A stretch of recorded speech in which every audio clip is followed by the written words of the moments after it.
வணக்கம் நண்பர்களே. நம்ம இப்போ பார்த்துட்டு இருப்பது வந்து விக்கிரவாண்டி இடைத்தேர்தலை பற்றி பார்க்க போகிறோம். இதில் முழுக்க முழுக்க இன்றைக்கி திராவிட முன்னேற்ற கழகத்தை சார்ந்த முக்கியமான கேண்டிடேட்டை இறக்க போகிறாங்க அந்த பகுதியில்.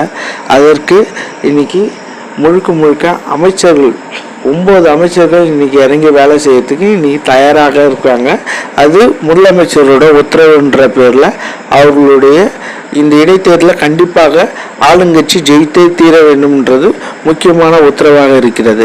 அதுவும் இல்லாமல் பார்த்தீங்கன்னா இன்றைக்கி எடப்பாடி பழனிசாமி அண்ணா திராவிட முன்னேற்ற கழகத்தின் சார்பாகவும் அவர்களுடைய கேண்டிடேட் அந்த பகுதியில் இறங்கி பலமாக அவர்களை எதிர்த்து போராடக்கூடிய முக்கியமான கேண்டிடேட்டை உள்ள வரைக்கும் இவர்களுக்கு டஃப் கொடுக்கணும் அப்படின்ற மாதிரி அண்ணா திராவிட முன்னேற்ற கழகத்தின் பொதுச் செயலாளர் எடப்பாடி பழனிசாமி அவர்களும் ஒரு பெரிய ஒரு மாசான நம்ம நம்மளுடைய எதிர்ப்பு தெரிவிக்கணும், அதுவும் இல்லாமல் பார்த்திங்கன்னா நம்மளும் ஜெயிக்கணும் அப்படின்ற மாதிரி அவர்களுடைய குரல் எதிரொலித்து கொண்டிருக்கிறது.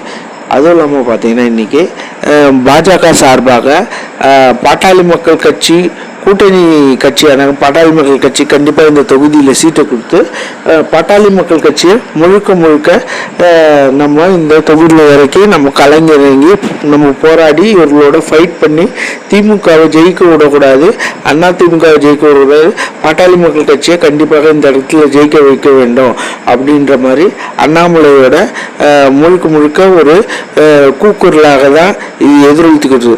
எப்பொழுதுமே ஆளுங்கட்சி தான் இந்த இடத்துல ஜெயிக்கும் அப்படின்ற தலையத்தை நம்ம மாற்றியே ஆக வேண்டும் அப்படின்ற மாதிரி இன்னைக்கு அண்ணாமலையோட கூக்குரல் அதிகமாகி கொண்டிருக்கிறது. இந்த இடத்துல பாட்டாளி மக்கள் கட்சி எந்த அளவுக்கு வெற்றி பெறும், அவங்களோட மாஸ் பிளான் என்ன அப்படின்ற மாதிரி நம்ம இந்த நம்மளுடைய சேனலின் சார்பாக நம்ம பார்த்துட்ருக்கோம். இன்னைக்கு திமுக திராவிட முன்னேற்ற கழகம் மூத்த அமைச்சர்கள் 9 அமைச்சர்களை களமிறக்கி விட்டுருக்காங்க.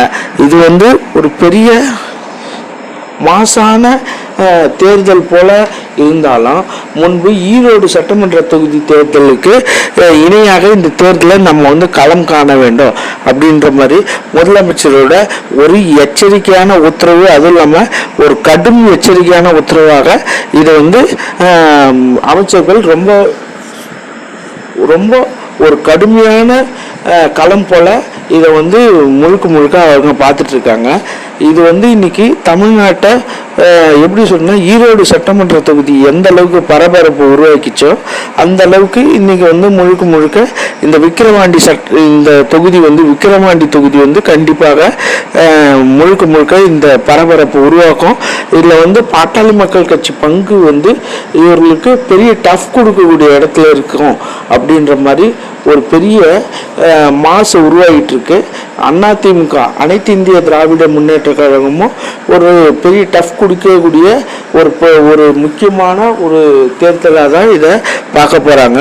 இதில் பாட்டாளி மக்கள் கட்சி எந்த அளவுக்கு பங்கேற்கும், திராவிட முன்னேற்ற கழகம் எந்த அளவுக்கு பங்கேற்கும், அண்ணா திராவிட முன்னேற்ற கழகம் எந்த அளவுக்கு பங்கேற்குன்றதை விட எப்படி இருந்தாலும் ஆளுங்கட்சி கண்டிப்பாக ஜெயிக்கும் அப்படின்ற மாதிரி திராவிட முன்னேற்ற கழகத்தின் கட்சியின் முக்கிய புள்ளிகள்லாம் இதை அதுவும் இல்லாமல் அரசியல் ஆலோசகர்கள்லாம் இதை ஒரு விஷயமா பேசாத இதை அந்த அளவுக்கு கொண்டு போக முடியாது அப்படின்றத திராவிட முன்னேற்ற கழகம் தான் கண்டிப்பாக இதில் வெற்றி பெறத்துக்கு வாய்ப்பு இருக்கும் அப்படின்ற மாதிரி ஒரு கூக்குரல் ஏற்பட்டு கொண்டிருக்கிறது.